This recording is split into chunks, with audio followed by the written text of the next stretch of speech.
Good afternoon, viewers at home.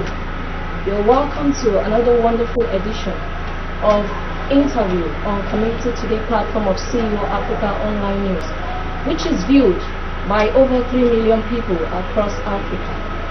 Today, you have the privilege of meeting a wonderful person in the house. Is the OC, Olubadan of Ibadan land, Chief Lekan Balogun. He's a one-time senator in the Federal Republic of Nigeria between the year 1999 and 2003. And today, with lots of experience and expertise he has gathered, he would be sharing with us his idea on issues that we'll be discussing today. So today, I'll enjoy you viewers to relax as you go on with us on the program. Chief Lekan Balogun, you're welcome, sir. Madam, what is your assessment of the democratic government of Nigeria so far? My assessment of the democratic government of Nigeria so far. Yes. What context? In general context, the political situation in Nigeria especially. Would you say Nigeria is now in its promised land? Far from it. Okay. Let's hear you. We're far from the promised land. And the reasons are not too far-fetched. I won't be partisan. I won't be parochial. I won't be subjective. I want us to go through objective analysis of the country. What is wrong with the government of Nigeria is probably a reflection of what's wrong with Nigerian character, Nigerian personality. So it's not to do with parties. I've already seen my friends will pound on it and say it's PDP. That has nothing to do with PDP. The Nigerian temperament, the Nigerian ego, the Nigerian character, all put together can explain what's wrong with Nigeria. Nothing to do with parties. How do you mean? Well, we are not making progress. And if I tell you about our ego and our temperament, you know why we're not making progress. Okay, in what areas? Are you talking about in what sector of the country are we not making progress? Is it generally, or there is a particular sector of the economy that is not making progress? I just want it's to... not even just the economy now. Okay. In terms of physical development, in this day and age, for areas to exist without power for 24 hours, disastrous. There are some countries of the world, and I've lived in a few of them, where power has not been known to go for half a minute in the last 45 years. What is special about it? Why can't Nigeria do what they've done in those countries? What is delaying our progress in that direction and holding down our temperament, our ego, the Nigerian character responsible? What do you mean? What's this Nigerian character? Are you talking about corruption? That's one of them. Okay, let's know more. Corruption, impatience. I must have things my way. Even if it's ones that are made available and the man says you must take it off. We call it corruption. So it means you are saying this on the part of the leaders. Leaders of the country regardless of parties. I don't want anyone saying I'm saying PDP government, because PDP is not totally possible. It's just Nigerian character, Nigerian temperament. We can't even run the democracy, for God's sake. In the countries of the world I'm talking about, they run democracy flawlessly. Wow. You know, something as simple as one man, one vote, you can't even run it. Run that well, everything else will fall into place. Now, so what would be your suggestion to run a democracy government flawlessly? We must learn to give and take. We must concede to others the right we expect for ourselves routinely. responsibility to other people. We must stop being parochial, being stupidly parochial, being concerned about where your president hails from, where your governor hails from, where your council chairman hails from. We must stop being selfish. Most of the problems that we have, you trace them to these very things I'm talking about. Self-centeredness. It might manifest in the form of corruption. It might manifest in some form of parochialism. The governor has not come from my area of the country, therefore must not succeed. My area of the state, therefore must not succeed. Alright, sir. Please, by the 6 states. So we are coming to that. We are coming to that. Yes, we are coming to that. But before we get there, before we get there, I just want to. Because I'm getting tired already. Sir, don't get tired. Okay. I believe you're going to enjoy it right. as we go. Thanks. I want to ask, what would you say about this issue of national conference in Nigeria? We need it. Do you think it's a solution to problems of Nigeria? We need to sit down together and say, as a people, this is how we want to be governed. We haven't done that. We need to ask ourselves if it should matter what your religion is in a country of 150 million people. Why should it matter? But it still matters to the extent that people will take life because they're not the same religion as themselves. Isn't that madness? I didn't create life. Neither did he who is meant to kill it. And the Bible and the Quran say what you don't create, you have no right taking it. You have no business taking it.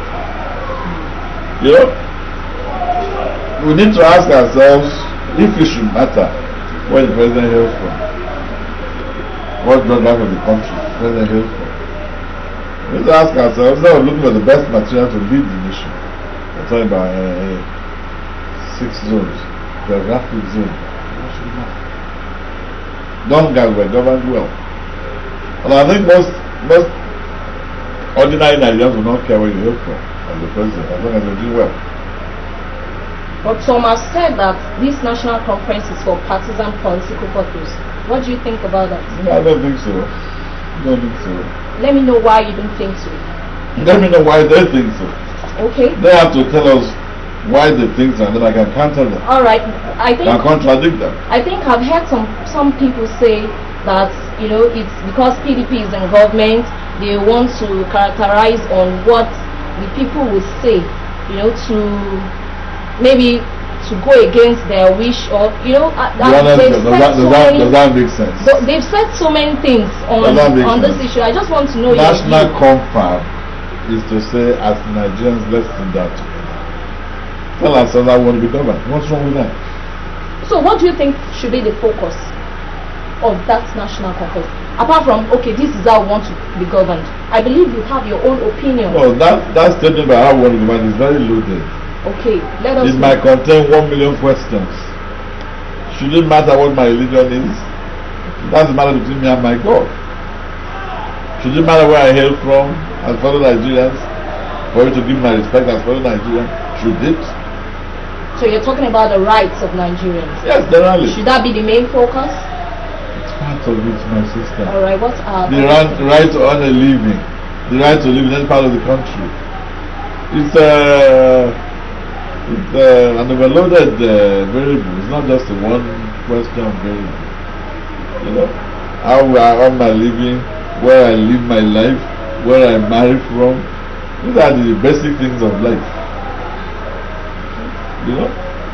But where it's convenient for Nigeria, they will tell you it is wrong to come from any other country, any part of the country except their own. When it's convenient for them, it is only a right as a Nigerian to come from their side of the country. It's a desperate situation actually. And it affects our economic output, our industrial output, our performance as a people. It does. Alright, if that's the case, the president said that the report of the committee should be subject to the ratification of the National Assembly. Meanwhile, some school of thought have also said it should not be that way. It should be subject to referendum. What is your take on this? Maybe the president was preempting everybody. What do you mean? He told the truth. That's the law as it is now. You can't have two sovereignties. Any body or recommendation you want to convert into law has to go to the National Assembly. What a minute. But the confab can discuss and say, look, this one is a unique question. We want to subject the National Assembly to a referendum. Should we remain one country or not? That's the kind of question we subject the National Assembly to referendum. But if it's a matter of making recommendations that will amount to law at the end of the day, the law as it is now that should go to the National Assembly, we will then convert it to law. And that's the sovereignty that we have at the moment. But some people have said the people of Nigeria are sovereign because we are the ones, or Nigerians are the ones that elected these people. Our sovereignty resides in the us. national. So that's what I'm making. Make the same point. Okay, does it our mean sovereignty resides because we elected them? Oh my God, to represent us. In other words, to even think for us. Okay. Do you understand? Yes. You can now say, do you want to retain National Assembly one question referendum? You want Nigeria to remain one country? Those are the kind of issues that will be subject to referendum. Okay. But when you're looking at changing our laws and making the country grow constitutionally, whatever you're making the law will have to go to the National Assembly. But the sovereignty of Nigeria will reside in them because they were elected by the people of this country. All right. You know that, like I said before, ministers are ready to things that are said by people. He was just saying the position in law. They think because he says so, he must have something to hide. They want you to go to national to a referendum. What's the difference? These people that will vote the referendum elected these people in national assembly, and the sovereignty of the country resides there at the moment. Even the normal situation where you're making things into law, you have to pass the national assembly. Okay, the president also said that any issues that will be discussed in the national conference should be the issue that would, bring about unity in Nigeria, not the one that will lead to the dissolution of the nation. Should he want the country disbanded over his head? I don't. Should the country want the country to be dismembered in its time? Well, some people are saying people are reading a lot of meaning to what is said by Mr. President. All right. The confab itself can change all of those things that he was initiating. Okay. The confab can say, look, having spent some time discussing kind of country we want, we think we don't even want Nigeria anymore. So let's go for a referendum. He would have no option. Unless he wants confusion in the land. Right. Everything that is said by people are suspicious. Meanings are read. The meanings are extended beyond the intended meaning. Hey, don't you the think? President has said it. Everybody, that's what they say. But the thing is, Nigerians, I want to believe Nigerians are thinking this way because, the integrity of leaders have been called to question in the past. In a decade now. Talking about doing things the way you have said you would do it. It's no longer there. So probably that's why Nigerians are suspicious of every move. What do you think about that? We should stop being mutually suspicious. We won't make progress with people like that. Let me not extend the intended meaning of what you said beyond what may have been intended. Are you with me? Yes. Oh, you won't have peace, you won't have focus.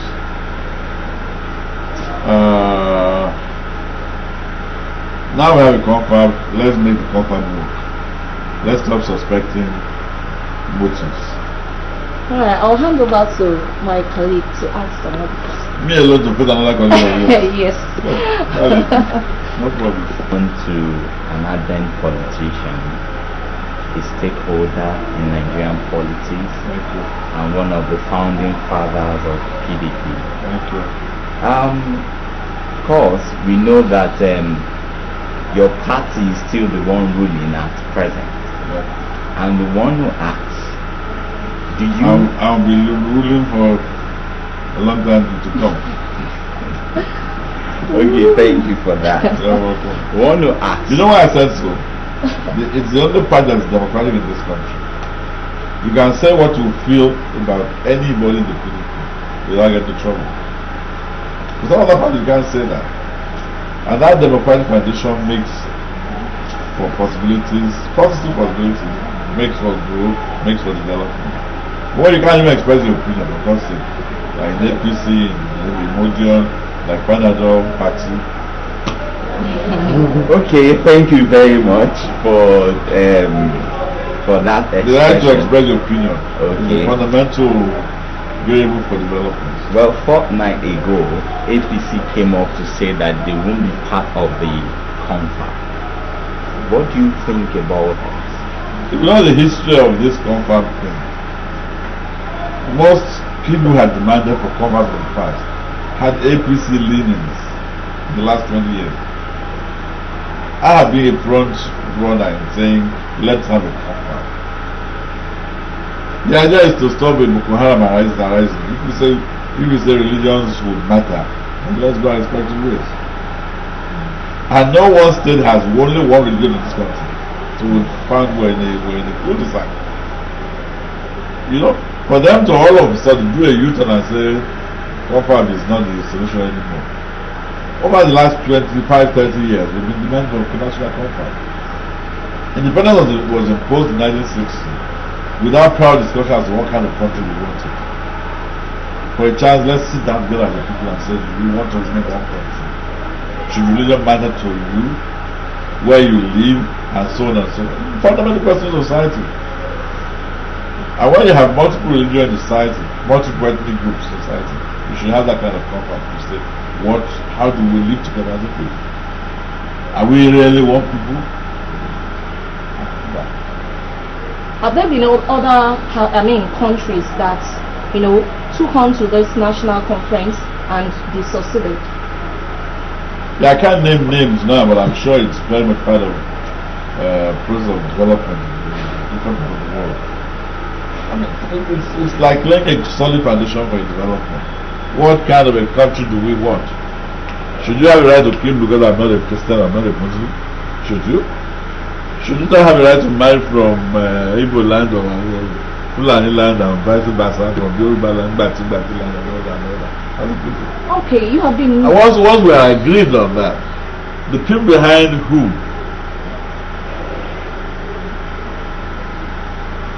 Sectionalists like Boko Haram hide to commit their atrocities will not be able to hide. Everybody will be committed to those basic goals of society. But people have been saying the timing is wrong. Which time? This time is very wrong to have such thing. Confirm? Yeah. What is special about now? Because of the election that is coming, that is having political undertone. What do you have to say about this? Is this not part of PDP gimmicks to see that they still retain power in 2015? I beg your pardon. I think you should apologize for saying that. Sincerely, I think you should apologize for daring to say that, for suggesting it. Governance is a continuous process. Confab could be over in the next 6 months, 9 months. You have a greater and solid foundation for even conducting your 2015 election.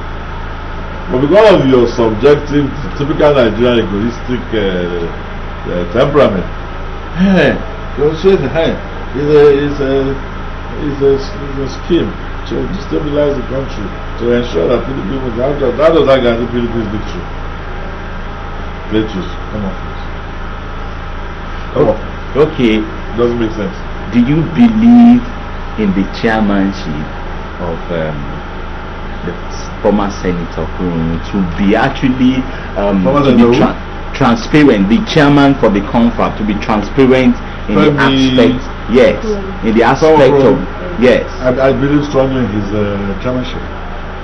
He was my colleague in the Senate. I knew him very well. You can't lord anything over Femi Okurum. Let me not say it's very much like me. Who the hell are you to go and lord things over? If it's not right, it's not right. You can't make me say it is right. But and Femi is like that too. Okay, before now, I believe there have been several people don't even know themselves and yet they suspect what.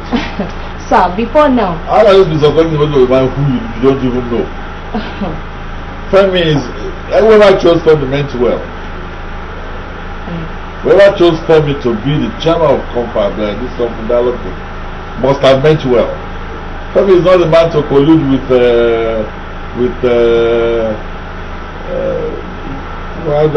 what does one call it? Femi is not the man to be hoodwinked by anybody. Femi Okuromu, we are studied together, I know him very, very well. A year or two might not talk, but whenever we meet, we are talking. I know him too well, and I'm sure he knows me too well too. What the hell would anybody come and remove Femi into saying what is not right?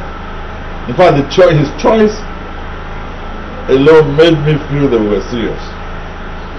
Honestly. If they are not, you'll soon hear a lot of noise and things will fall apart. I believe it's challenge. Are you saying this because you're a member of the PDP party? Femi is not a member of PDP. Femi was and I were in AD together. He's not a member of PDP. I'm not aware that he has crossed over to PDP. Femi is not even a PDP at all. Femi is truly a progressive. I'm not being Panadol progressive or APC progressive. Truly progressive. Femi is. I can vouch for him any day. I know him very well. So what should Nigerians and Africans expect from him in this national conference? Quality performance. Quality performance. Ideologically will be focused. With the nationalist, using the Nigerian nation. What more do you want? Highly educated. What more do you want? But once you have a quality man traveling a body like that, you're still really meaning. You're trying to refer motive and that's ascribing it to the ongoing process. But if Senator Femi is progressive, why do they come out and say no, we can't be part of this? We don't think it's they just must be the one to be doing it. In Nigeria go, for God's sake. What is APC? APC called the Panadol. I know yourself. Femi is truly a program. I can vouch for him any day. You can't hoodwink him, you can't be around with him. Sir. Instead of being happy that he was chosen, I'm feeling reassured that a man like that was chosen. Nigeria go. Alright, thank you, sir. Sir, I want to believe that there have been several conferences and committees that have taken place to talk about the development of Nigeria. And to me, I believe, even not to me now, some schools of thought believe that these reports are gathering of dust on the seat of power. What I mean is that they don't put these reports to implementation. But that's a futuristic projection. Those other let them do the job. Let's see they're not using the implementing. But you're already saying. Already forecasting that they will no, of course. What is on ground will make you want to judge the future. Yeah, but don't speculate along such lines. Be sure, collect your data. Be sure what you have are hard facts and no speculation. Then we can deal with each other. Alright.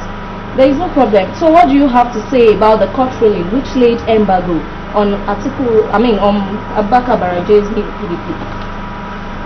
Embargo? Yes, they told them not to, that there's nothing like new. What they were doing was unconstitutional, was illegal. You just look up money and say you are new PDP, not known to law, not known to anything. That's what we must all discourage in this country. 7 governors just woke up and said they must choose the chairman for 100 million Nigerians. Let's even say 72 million alone belong to PDP. Who the hell are they to do that? In a democracy where everybody's vote counts. 7 governors only. There are not a majority of PDP governors. And even if they were a majority, it still doesn't make any sense. I go, governors, 7 of us can run the country. Who said, why they run for the presidency and then come and be the people that run the country? It's unacceptable, it's wrong, it's unconstitutional, it's unlawful.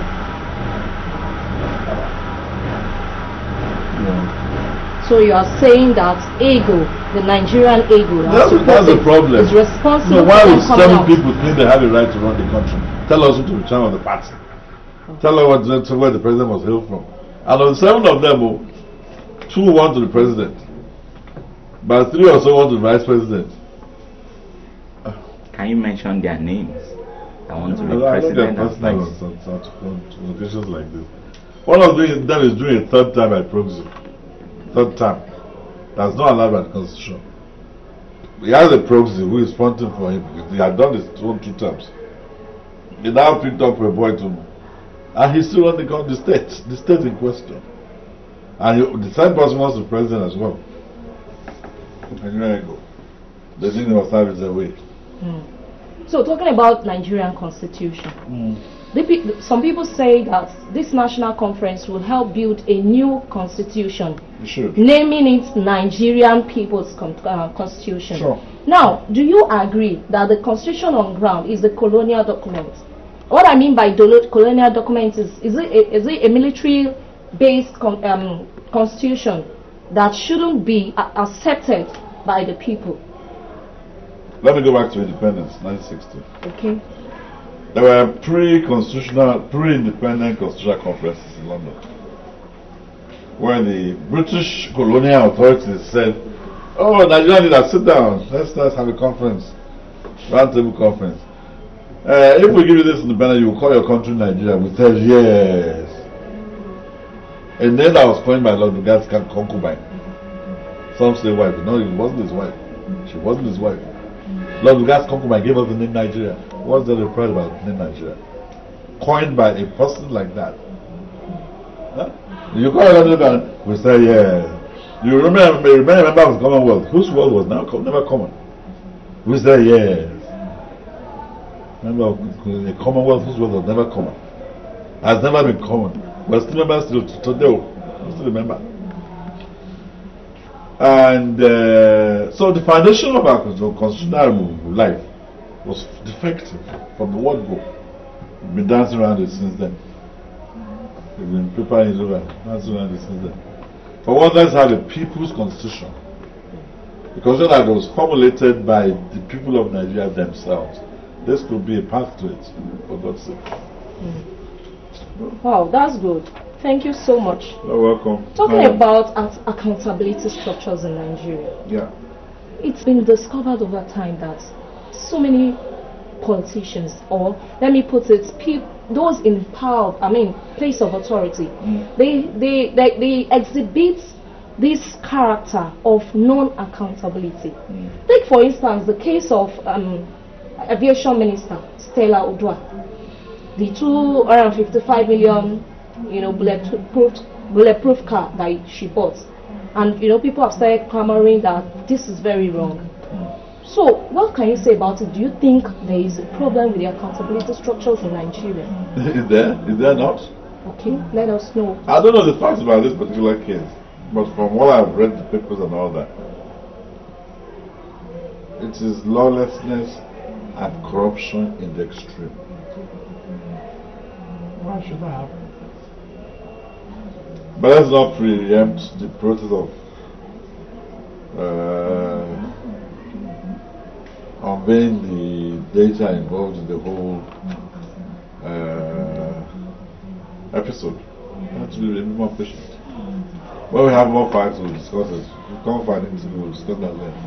But right now, it's scandalous, it's corruption, the extreme manner. Based on that, sir, we just still want to ask further question on it. People believe that government should have been proactive to this effect in terms of sending the people in charge for corruption to come after this person and do thorough investigation than setting up a 3-man committee to actually do that. What do you think? Is it not duplication of office and making people professionals or agencies that are actually in charge of this thing to be rendered useless? Looking at it, there are institutions on ground to deal with such problems. Yes. If of the evolution did not come up and do what they ought to have done, government is ready to say, I won't let this go unexposed. 3-man committee go and find out what actually happened. They probably end up still handing it over to those people. But those people should have themselves been able to uncover such things themselves. But they did it. Government is right not to overlook it and say let it go. What they do hereafter is what we should wait to see. What they do hereafter. Let's not talk about arbitrary use of power in this country.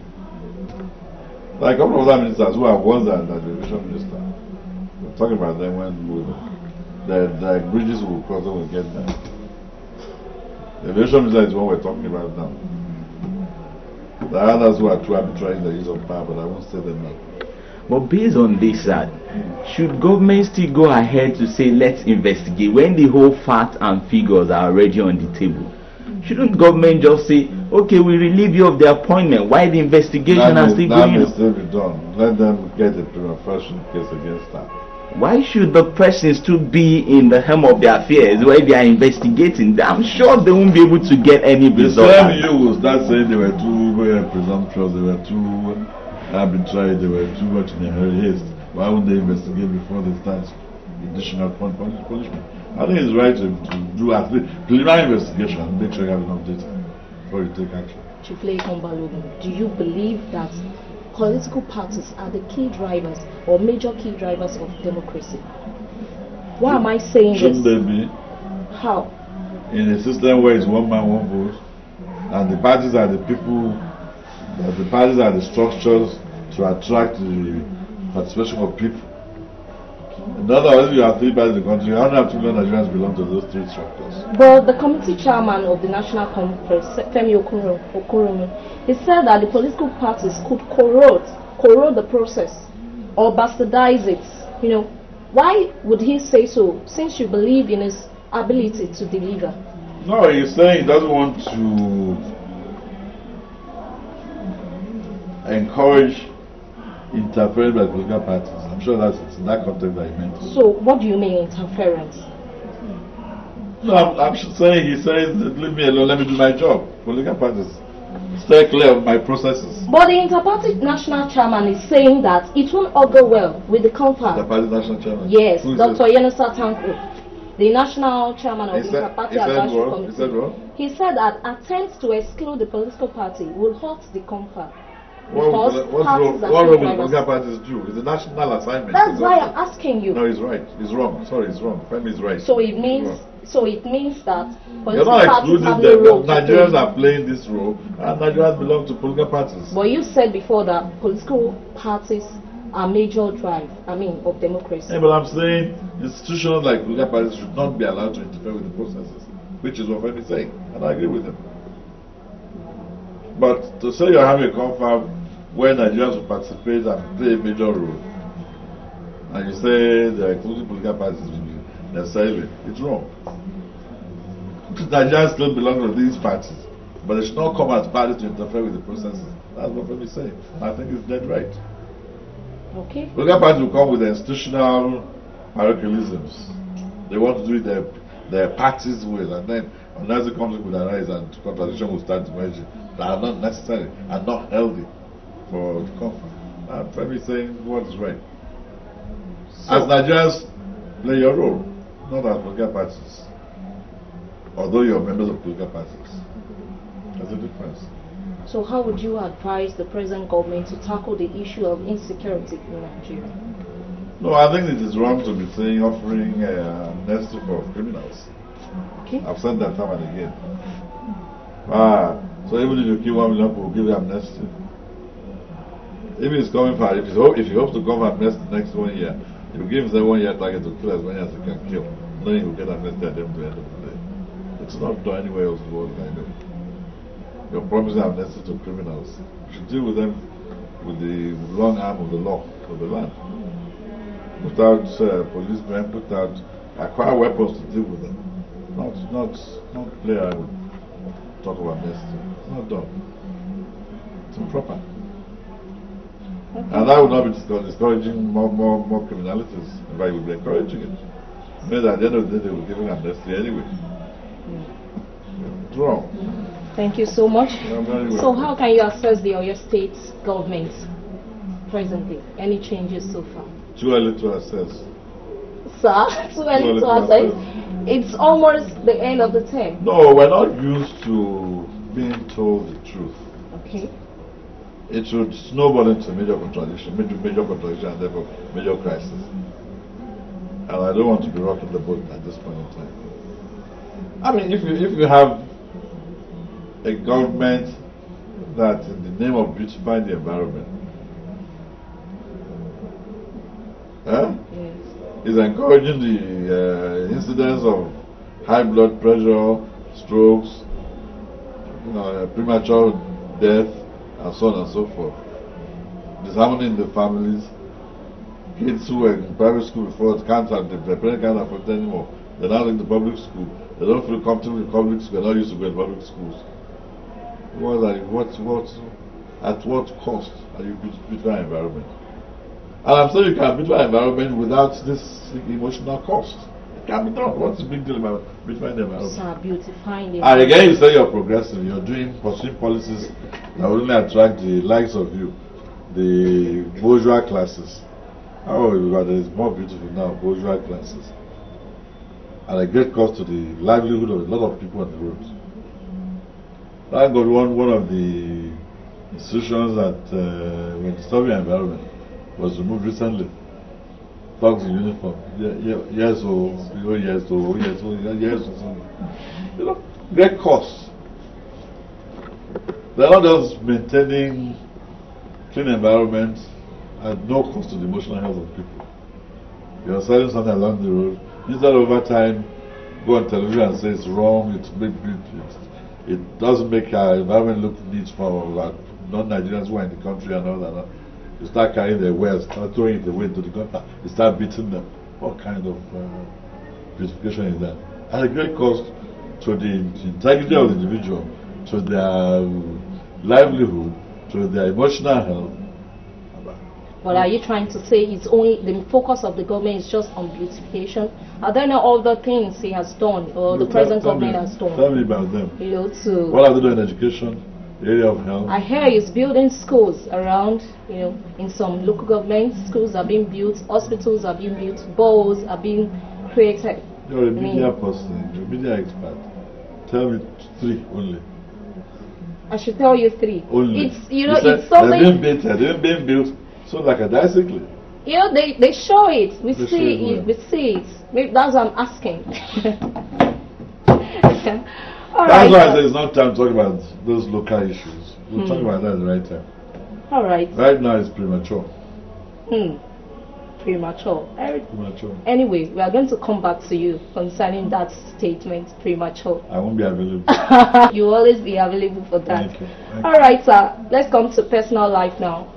As the OC of Olubadan, or OC Olubadan of Ibadan land. Thank you. Are there any restrictions to you as a person? Restrictions? Yes. I am the father of all. I must be concerned with the health and development of Ibadan land. I must be concerned with the protection of our traditional system. I want to be primarily concerned with Ibadan and its interests.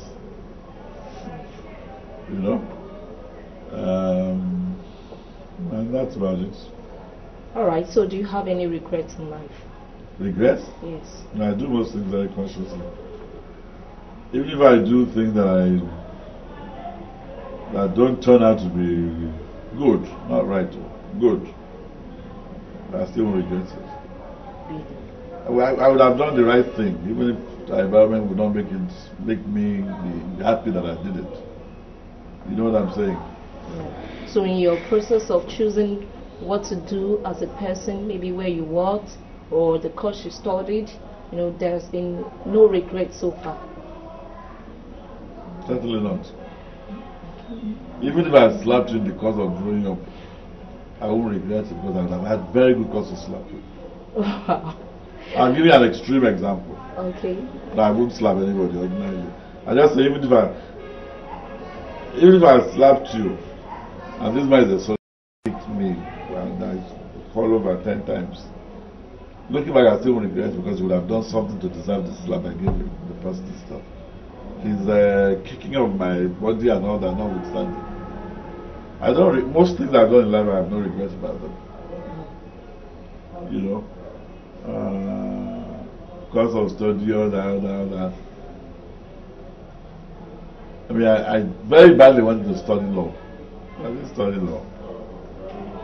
But when I became an adult and see what my lawyer friends, I see the scope of the knowledge of the world. I managed to provide the world. I have no regret not reading law. I mean, I'm taking a good example. Not that I wish I had read it, but no regret not reading it. But sometimes you wish you had read it. I don't regret things I've done in life. I would have had good cause. I probably have missed a lot of the scope that I acquired not reading law. Okay. Scope of knowledge that I acquired not reading law. If I knew these are the things I was missing, I would have regretted not having gone this way. All right, sir. No, don't stop me. I've read a lot of legal studies privately. And this is sociology of law in my master's program. I probably know as much law as most lawyers do about sociology of law. They call it jurisprudence. You know? But if I had narrowly specialized in law, I would probably have missed a lot of the vicinity, socialistic areas of law. So looking back, I don't regret not having read law. Okay, thank you, sir. Finally. Or not having read journalism for that matter. Finally, sir. All right, sir.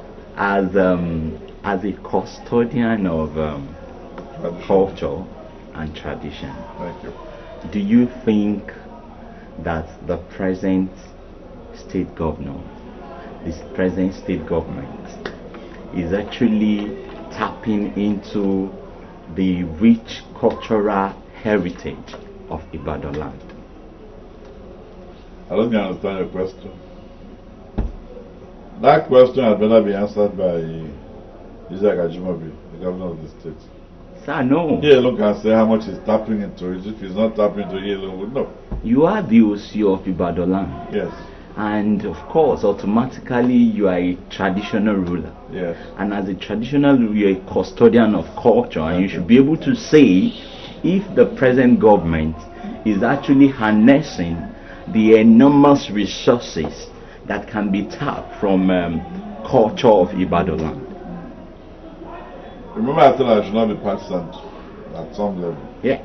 As a Ibadan. Yes. And because the governor and I don't belong to the same party, I have to be careful how I answer that kind of question. And it's best not to answer it. Okay, let's look at it this way. Prior to this, Which way? I'm about saying it. Prior to this present government, you know, the PDP was there. Yes. Of course, it shouldn't be a partisan to politics. But would you say that government, PDP government, tapped into the resources of Ibadan land? They or of the didn't. culture? That was why the government failed. Okay. The governor was busy abusing Ibadan. I Right. think he's regretted it now. Abusing Alafi, abusing Shawang Motion. He's regretted it now. This governor is not doing that, but he may also be committing some harakiri at the lower level. I don't know all that yet. So I have to do some study. Okay, can you please finally tell Africans what kind of the opportunities that abound in Ibadan culture, so that if there are other people that want to come and tap into that, can you please tell us as a custodian of Ibadan culture? The voters in Oyo State, somebody reminded me recently, are about 2.6 million. 1.6 of that is about the voters. So Ibadan is not an area you can afford to alienate as a person to the world in the state. At the cultural level, it stands to reason as well. The 1 million over about 1.6 spread across the rest of the states. So everybody like doing about drinking tea. You can't afford to ignore drinking tea as the governor of the state. What they like doing about eating amala and bakery and all that, you can't afford to say they're not English food, therefore they're bad. I'm just giving conspicuous examples. You know, at the more serious level, you can't afford to disrespect the lower level. At the lower level, it's the streets.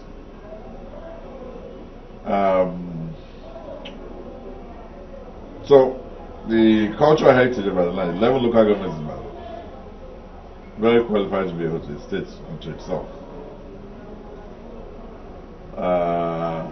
Let me not say too much, since the party of my preference is not the party governing. Let them not borrow ideas and then use it to the detriment of my party. All right, sir. I think it's enough. Thank you so much. You have really been wonderful. But before we wrap it all, I would like to ask you to tell Africans who want to know your pedigree. You know, there's what we call Oriki. We would like to know that, and then some places you have worked in life. We want to also know that. I taught ABU for 3 years. I worked in Shell BP. I was the administrator in Shell BP. I was head of industrial relations, head of planning and development, head of recruitment and scholarships. All that for 3 years. And then I resigned. I started my woman in consultancy. I didn't retire. But even at this point in time, not old enough to retire, I'm only 31. Don't laugh. I was 30 last year, October. I'm 31 this year. Oh, wow. I was a lecturer in ABU in 1973. If that tells you anything. What course study did you what course? I was a lecturer there. Okay, what course did you teach? Economics and social sciences generally. Okay. I was a research fellow lecturer in social sciences. And you might say if I was 31, I started being a lecturer before I was 1 year old. Alright. That's your logic. Being a lecturer, I was brought back to Nigeria in 73 from the UK. Became a lecturer, but I am still 31 this year. That's good. Thank you. So your pedigree, sir? Pedigree? Yeah, do you have any? Well, everybody has. I was born in a staunch Muslim family.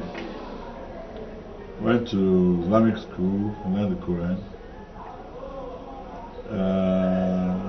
Then as a small adult, I went to Catholic school. I knew the Catholic catechism inside out. Then went to Manchester University. I read a book called An Inquiry into Meaning and Truth by Bertrand Russell, and that book made me an agnostic. An Inquiry into Meaning and Truth essentially says people don't care about the meaning and truth of the words they use. You say, how you doing, man? He says, not too bad. His mother just died 2 days ago. It's bad enough. That we all respond as tape recorders.